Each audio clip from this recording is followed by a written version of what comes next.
বিপ্লব ও সহিংসতা দিবসে বিএনপির যুবদল, স্বেচ্ছাসেবক দল, ছাত্র দল, শ্রমিক দল সহ অন্যান্য সংগঠনের নেতাকর্মীদের দল এই নয়াপল্টন থেকে শুরু করে তারা কাকরাইল হয়ে শান্তিনগর দিয়ে তাদের এই বিজয় র্যালি নিয়ে যাচ্ছেন।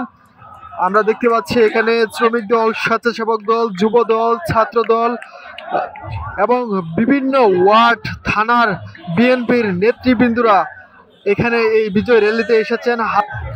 আমরা দেখেছি যে বিএনপির শীর্ষ নেতারাও আজকের এই বিজয় র্যালিতে আছেন।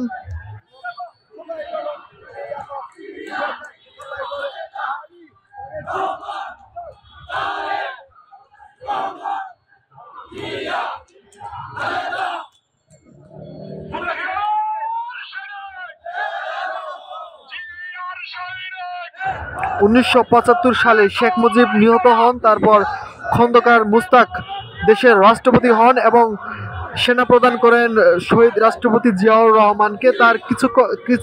তার কিছুদিন পর আবার সেনা অভ্যুত্থানে খন্দকার মুস্তাকের ক্ষমতাচ্যুত হওয়ার পর শহীদ জিয়াউর রহমানকে জেলে রাখা হয়। তারপর আমরা দেখতে পেয়েছি যে ৭ নভেম্বর ১৯৭৫ সালে সারা দেশে সিপাহী বিপ্লব হয় এবং সব জনতা এবং সাধারণ জনতা তারা এই সিপাহী বিপ্লবে অংশ নেন এবং সেটি থেকেই এই ৭ নভেম্বর ঐতিহাসিক বিপ্লব ও সহিংসতা দিবস পালন করে আসছেন বিএনপির নেতাকর্মীরা। আজকের ৫০তম বিপ্লবী সহিংসতা দিবস তারা পালন করছেন এই বিজয় র্যালির মাধ্যমে।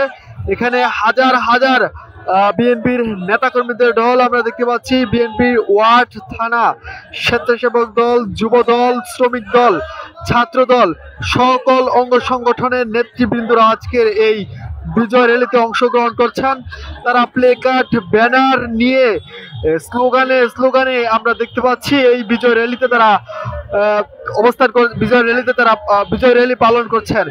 হাজার হাজার নেতাকর্মীদের ঢল এই বিএনপির বিজয় র্যালিতে নয়াপল্টন থেকে শুরু করে তারা এই বিজয় র্যালি পালন করছেন।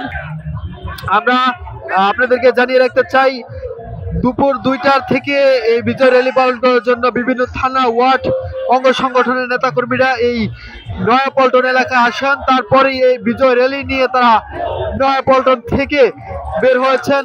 এখানে হাজার হাজার বিএনপির নেতাকর্মীরা রয়েছে। সেই ঐতিহাসিক ৭ নভেম্বর সেই বিজয় র্যালি